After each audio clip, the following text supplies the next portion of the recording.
Hello everyone, welcome to our creative education classes. आज हम लोग करने वाले हैं स्टैंडर्ड 10th का द बॉल पोएम। ओके, ये जो पोएम है एक सिंबॉलिक पोएम है। इसके थ्रू हमें बहुत सारी चीज़ें बताई गई है कि ये जो पोएम है इसके अंदर एक छोटा सा बच्चा है जो बॉल से खेल रहा होता है और अचानक से उसकी बॉल जो है पानी में चली जाती है तो बहुत नर्वस हो जाता है। तो इसके थ्रू हमें ये बताया गया है कि हमारी जो चीज़ें होती है उसे हमें बहुत ही संभालना है। और दूसरा कि जब हमारी कोई चीज़ खो जाती है, जब हम किसी को बहुत चाहते हैं या तो फिर हमारी कोई चीज़ खो जाती है तो हमें नर्वस नहीं होना है। हमें उस दुख में से किस तरह से बाहर आना है और हमारी रेस्पॉन्सिबिलिटीज़ को हमें किस तरह से निभाना है, ये सारी चीज़ें इस पोएम के अंदर बताई गई है। अब आपका ज़्यादा वक्त नहीं लेते हुए मैं डायरेक्ट पोएम के अंदर जो बताया गया है वो आपको एक्सप्लेन करूंगी। Okay, so let us start now. A boy losses A ball, यानी एक बच्चे की बॉल खो जाती है। He is very nerve upset, वो बहुत अपसेट है। ए बॉल डजेंट कॉस्ट मच, अब वो बॉल की बहुत ज़्यादा कीमत नहीं है, दूसरी बॉल भी वो खरीद सकता है। नर is it difficult two by another ball, यानी उसको कोई डिफ़िकल्टी नहीं है, वो आसानी से दूसरी बॉल खरीद सकता है, ज़्यादा महंगी भी नहीं है। Why then is the boy so upset, फिर भी वो बच्चा बहुत अपसेट है। क्यों अपसेट है वो हम पोएम के अंदर स्टडी करेंगे।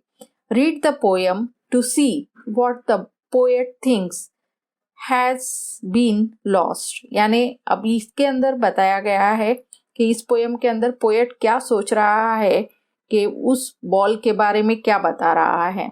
And what the boy has to learn from the experience of losing something, यानी कोई चीज़ हम खो देते हैं तो उसका एक्सपीरियंस क्या होता है वो इस पोएम के अंदर बताया गया है। So let us start the poem. What is the boy now, यानी वो लड़का क्या है। Who has lost his ball, जिसने अपनी बॉल खो दी है। What is he to do, अब वो लड़का क्या करेगा जिसने अपनी बॉल खो दी है। अब यहाँ पर पोएट बता रहा है I saw it go, मैंने देखा कि वो बॉल जा रही थी। Merrily bouncing down the street and then merrily over there it is in the water, अब पोएट ने क्या देखा कि वो जो बॉल है वो मेरीली बाउंसिंग करते हुए यानी जंप करते हुए ऊपर नीचे उछलते हुए वो बॉल जो है पानी में चली जाती है। No use to say oh there are other balls, अब पोएट यहाँ पर बता रहा है कि उस बच्चे को बोलेंगे कि अरे भाई बहुत सारी बॉल है, दूसरी बॉल तेको मिल जाएगी, लेकिन बोलने का कोई मतलब नहीं है। And ultimate seeking grief fixes the boy, यानी अल्टीमेट सेकिंग यानी वो लड़का एकदम नर्वस हो जाता है, सैडनेस आ जाती है। सेकिंग ग्रिफ मीन्स एकदम बहुत सारी सैडनेस उसके मन में भर जाती है, बहुत सारा दुख उसके अंदर उसके दिमाग में उसके दिल में भर जाता है जब उसकी बॉल जो है पानी में चली जाती है। एज ही स्टैंड्स रिजिड, यानी एकदम कड़क होके खड़ा हो जाता है। जैसे छोटे बच्चे होते हैं, आपने देखा होगा कोई उनकी चीज खो जाती है या आप कोई चीज उनकी ले लेते हो तो एकदम कड़क होके खड़े हो जाते हैं, कांपने लगते हैं। तो उसी तरह से यहाँ पर उसकी बॉल खो गई है, उसकी बॉल पानी में चली जाती है तो वो जो लड़का है वो बहुत ही दुखी हो जाता है, उसके दिल में बहुत सारा दुख छा जाता है और वो एकदम रिजिड कड़क होकर खड़ा हो जाता है। ट्रिम्बलिंग यानी कांपना से ट्रिम्बलिंग करते हुए।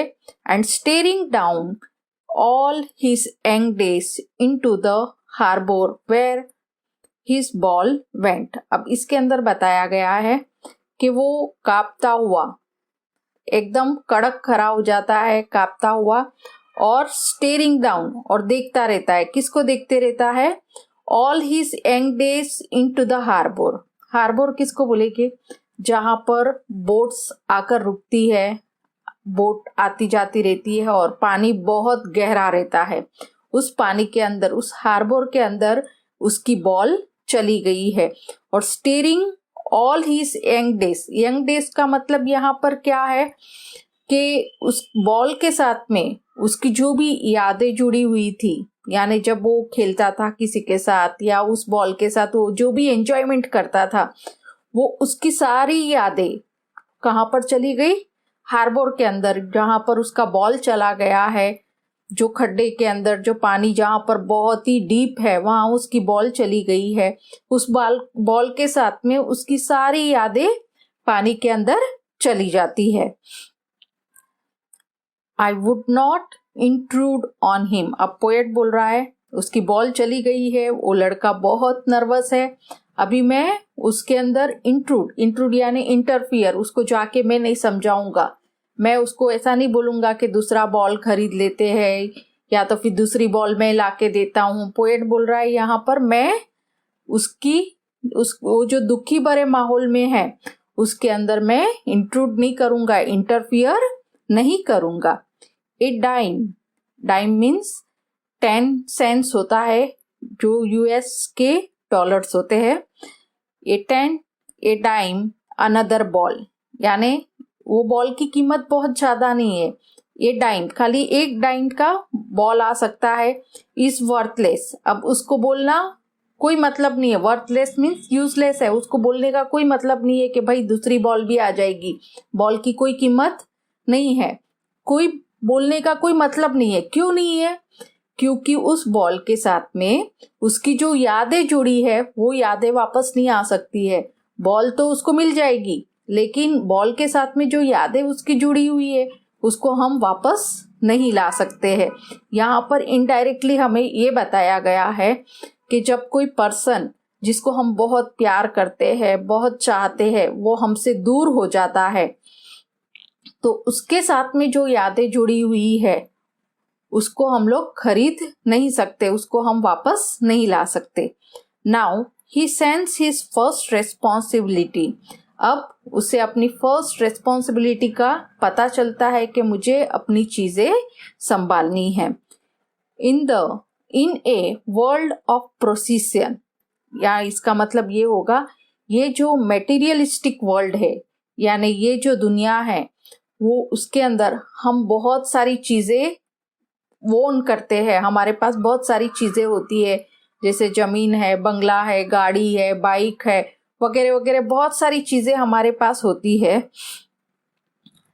पीपल विल टेक बॉल, यहाँ पर खाली एक बॉल का एग्जाम्पल दिया गया है कि तुम्हारी चीजें तुमसे कभी दूर हो जाएगी, या तो फिर तुम जो पर्सन को बहुत चाहते हो, बहुत प्यार करते हो, वो तुमसे दूर हो जाएगा। Ball will be lost always little boy.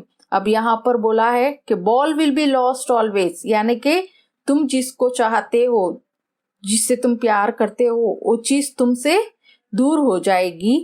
And no one buy a ball back, इसका मतलब ये है कि वो बॉल के साथ में जो यादें जुड़ी है उसको तुम खरीद नहीं सकते हो। मनी इज एक्सटर्नल, मनी जो है वो एक्सटर्नल है, मनी से तुम चीज खरीद लोगे, लेकिन मनी से जो उसके साथ में जुड़ी हुई यादें है उसको तुम खरीद नहीं सकते। ही इज लर्निंग, अब वो बच्चा सीख रहा है। Well behind his desperate eyes, यानी डेस्पिरेट का मतलब होगा होपलेस, यानी वो उन चीजों को देख रहा है लेकिन होपलेस है कि उसके साथ में जो यादें जुड़ी है उसको वो खरीद नहीं सकता है, उसको वो वापस नहीं ला सकता है। द एपिस्टेमोलॉजी ऑफ लॉस, यानी एपिस्टेमोलॉजी का मतलब होता है knowledge of loss. How to stand up, knowing what every man must know one day. अब यहाँ पर बताया गया है ये जो नॉलेज है लॉस का, जो चीजें हमसे दूर हो जाती है, जो लोग यानी जिसको हम चाहते हैं, जो हमको छोड़कर चले जाते हैं, तो जब हमारे अंदर जो दुख आ जाता है, तकलीफ आ जाती है, उसमें से हमें किस तरह से खड़े होना है, हाउ टू स्टैंड अप, यानी हम में एक शक्ति होनी चाहिए, एक ताकत होनी चाहिए, उसको हमें भुलाकर आगे बढ़ना है। How to stand up, knowing what every man must one day know, यानी ये चीज हर एक इंसान को सीखनी है। And most know many days, यानी किसी किसी को बहुत टाइम भी लगता है, यानी कुछ तुमको बहुत सारा दुख आ जाता है तुम्हारे दिल में, कोई इंसान आपको छोड़ के चला जाता है, कोई चीज आपकी लॉस हो जाती है, तो उसको बहुत टाइम लगता है उस दुख में से बाहर निकलने के लिए। हाउ टू स्टैंड अप, यानी उस दुख में से वो किस तरह से बाहर निकलेगा। अब ये पोयम के अंदर मेन हमें ये बताया गया है कि हमारी लाइफ जो है, हमारी लाइफ में बहुत सारे उतार चढ़ाव आते हैं, बहुत सारी तकलीफ आती है, बहुत सारे प्रॉब्लम्स आते हैं, लेकिन उस प्रॉब्लम्स में से हमें किस तरह से खड़े होना है, किस तरह से हमें हमारी रेस्पॉन्सिबिलिटीज जो है, हमारी जो मतलब में जो रेस्पॉन्सिबिलिटीज है उसे हमें समझना है और उस दुख में से हमें बाहर निकलना है और आगे बढ़ना है। आई थिंक आपको ये वीडियो समझ में आया होगा। अगर मेरा वीडियो समझ में आया है तो लाइक करना, शेयर करना एंड सब्सक्राइब करना। Thank you very much.